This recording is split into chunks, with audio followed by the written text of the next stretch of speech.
सुप्रभात बच्चों। आज आपको मैं संस्कृत अनुवाद अर्थात संस्कृत भाषायाम अनुवाद कार्यम के बारे में बताने जा रही हूँ।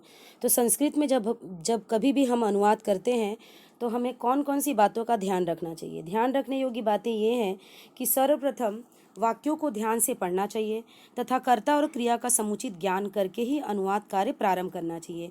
अर्थात जब भी हम कोई वाक्य बनाएं, किसी हिंदी शब्द को संस्कृत बनाना चाहें या हिंदी वाक्यों को हम संस्कृत में बनाना चाहें संस्कृत वाक्यों में, तो आपको सबसे पहले ये ध्यान रखना चाहिए कि अगर कर्ता एक वचन में है तो क्रिया भी एक वचन में होनी चाहिए, और कर्ता अगर दो द्विवचन में है तो क्रिया भी द्विवचन में होनी चाहिए, और अगर कर्ता बहुवचन में है तो क्रिया भी बहुवचन में होनी चाहिए।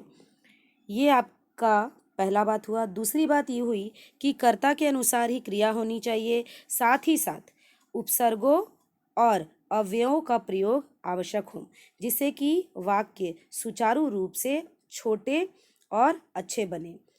क्योंकि हम कभी भी वाक्य जब बनाते हैं तो वाक्य बनाते समय संस्कृत में संधि का भी प्रयोग करना चाहिए, समास का भी प्रयोग करना चाहिए, जिससे वाक्य छोटे बनते हैं और सुचारू रूप से बनते हैं।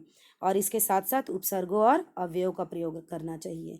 तीसरी बात यह है कि त्वम युवाम युवम सदैव मध्यम पुरुष के कर्ता होते हैं तथा इनके अनुसार ही क्रिया में बदलाव होता है।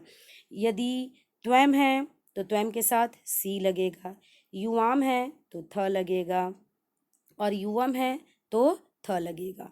इस बात का हमें ध्यान रखना है। तीसरी बात हो चुकी। चौथी बात यह है कि अहम आवाम वयम सदैव उत्तम पुरुष के कार्य होते हैं, बाकी कर्ता होते हैं। बाकी सारे संज्ञा शब्द रूप व सर्वनाम शब्द रूप प्रथम पुरुष के कर्ता होते हैं। अर्थात अहम के साथ आमी, आवाम के साथ आवा और वयम के साथ आमा, अर्थात आमी आवा आमा। इन सब का हमें कर्ता के साथ प्रयोग करना है।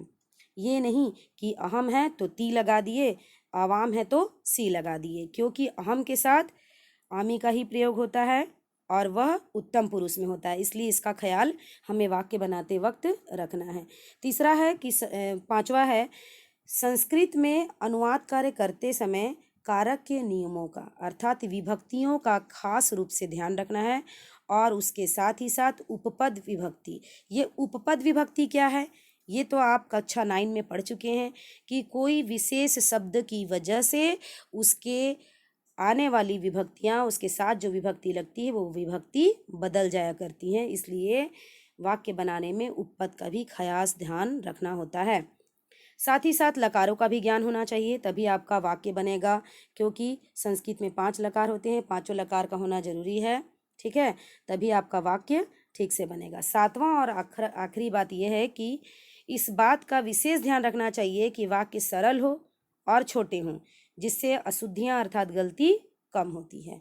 मैंने आपको इससे पिछली कक्षा बीती थी, उसमें मैंने आपको कुछ वर्क दिया था, संस्कृत में कुछ मैंने अनुवाद दिया था, उसको आज मैं आपको बताने जा रही हूँ। जैसे कि परमात्मा सबको बुद्धि सद्बुद्धि दे। परमात्मा है एक वचन, पर ये दे जो शब्द है वो है कौन सा लकार? लोट लकार। कौन सा लकार है? लोट लकार, अर्थात तू ताम अंतु। तो परमात्मा का हमने संस्कृत रूप ईश्वरः, सबको सर्वेभ्य और सद्बुद्धि, यह एक खुद ही संस्कृत शब्द है, इसलिए सद्बुद्धि म लगा दिए। सद्बुद्धि दे में यक्षतु, क्योंकि परमात्मा है एक वचन है ना, इसलिए हो गया इसका आंसर ईश्वरः सर्वेभ्य सद्बुद्धिम यक्षतु, पहला का आंसर। फिर से मैं रिपीट कर रही हूँ, ईश्वरः सर्वेभ्य सद्बुद्धिम यक्षतु। दूसरा है आपका कर्म करने में ही हमारा अधिकार है। कर्म करने में ही हमारा अधिकार है। कर्म करने में ही, इसका हो गया कर्तुमेव, है ना, हमारा का अस्माकम, और यहाँ हमने संधि विच्छेद कर दिया, अधिकारो अस्ति, है को हमने अधिकार के साथ मिला दिया तो हो गया अधिकारो अस्ति, अर्थात कर्म कर्तुमेव अस्माकम अधिकारो अस्ति। तीसरा है संस्कृत सब भाषाओं की जननी है। संस्कृतम संस्कृतं सर्वेषां भाषाणां जननी अस्ति।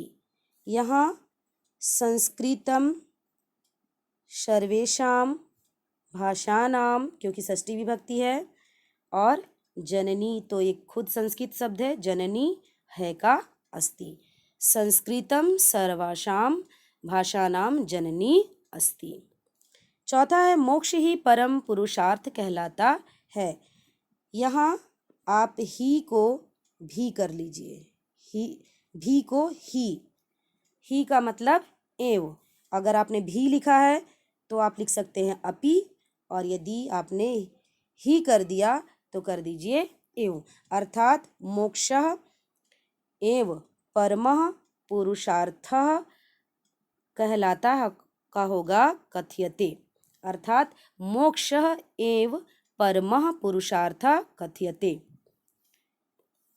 पांचवा है अधिकतर भारतीय कवियों ने संस्कृत में ही ग्रंथ लिखे हैं। अधिकतर का क्या हो गया? अनेके।